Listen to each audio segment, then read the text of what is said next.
ಸ್ನೇಹಿತರೆ, ನೀವು football ಅಭಿಮಾನಿನಾ? 2026 FIFA ವಿಶ್ವಕಪ್ ಫೈನಲ್ಗೆ ಹೋಗಿ ಅಲ್ಲಿ ನೀವು ಕಾರ್ ಪಾರ್ಕ್ ಮಾಡಿದ್ರೆ ಎಷ್ಟು ಖರ್ಚಾಗುತ್ತೆ ಗೊತ್ತಾ? ಬರೋಬ್ಬರಿ 64,000 ರೂಪಾಯಿ.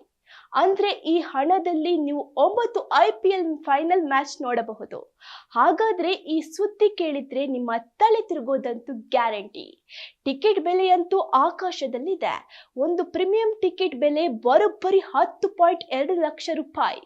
ಒಂದು ಮಧ್ಯಮ ವರ್ಗದ ಕಾರ್ ಬೆಲೆಗಿಂತಲೂ ಹೆಚ್ಚು. ಯಾಕಿಷ್ಟು ಬೆಲೆ ಅಂದ್ರ, ಈ ಬರೀ ಫಿಫಾ ಡೈನಾಮಿಕ್ ಪ್ರೈಸಿಂಗ್ ಮಾಡೆಲ್ ಬಳಸಿದ್ರೆ ಅಂದ್ರೆ ಡಿಮ್ಯಾಂಡ್ ಜಾಸ್ತಿ ಆದ ಹಾಗೆ ರೇಟ್ ಕೂಡ ಹೆಚ್ಚಾಗುತ್ತೆ. ಪಾರ್ಕಿಂಗ್ ಬೆಲೆ ನವೆಂಬರ್ನಲ್ಲಿ 6,000 ಇದ್ದಿದ್ದು ಈಗ 64,000 ದಾಟಿದೆ.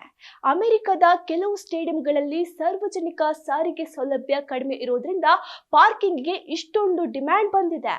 ಫುಟ್ಬಾಲ್ ನೋಡೋಕೆ ಇಷ್ಟೊಂದು ಹಣ ಕೊಡೋಕೆ ನೀವು ರೆಡಿನಾ?